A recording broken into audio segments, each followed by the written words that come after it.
ಸ್ನೇಹಿತರೆ, ಭಾರತ ಯಾವ ದೇಶದೊಂದಿಗೆ ಅತ್ಯಂತ ಹೆಚ್ಚು ಗಡಿಯನ್ನು ಹಂಚಿಕೊಂಡಿದೆ?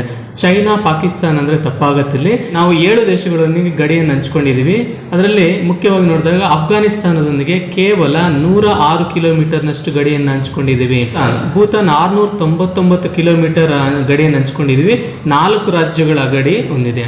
ಮಯನ್ಮಾರ್ 543 ಕಿಲೋಮೀಟರ್ನಷ್ಟು ಗಡಿ, 4 ರಾಜ್ಯಗಳು ಗಡಿಯನ್ನು ಹಂಚಿಕೊಂಡಿದ್ದಾವೆ. ಇಲ್ಲಿ ನೇಪಾಳ್ 1751 ಕಿಲೋಮೀಟರ್ನಷ್ಟು ಗಡಿ, ಇದು 5 ರಾಜ್ಯಗಳೊಂದಿಗೆ ಗಡಿಯನ್ನು ಹಂಚಿಕೊಂಡಿದೆ. ಪಾಕಿಸ್ತಾನದೊಂದಿಗೆ 3323 ಕಿಲೋಮೀಟರ್ ಗಡಿ ಹಂಚಿಕೊಂಡಿದ್ದೀವಿ. 5 ರಾಜ್ಯಗಳೊಂದಿಗೆ ಗಡಿಯನ್ನು ಹಂಚಿಕೊಂಡಿದೆ. ನಂತರ ಚೈನಾದೊಂದಿಗೆ 3488 ಕಿಲೋಮೀಟರ್ ಗಡಿ ಹಂಚಿಕೊಂಡಿದ್ದೀವಿ. ಇದು 4 ರಾಜ್ಯಗಳೊಂದಿಗೆ ಗಡಿಯನ್ನು ಹಂಚಿಕೊಂಡಿದೆ.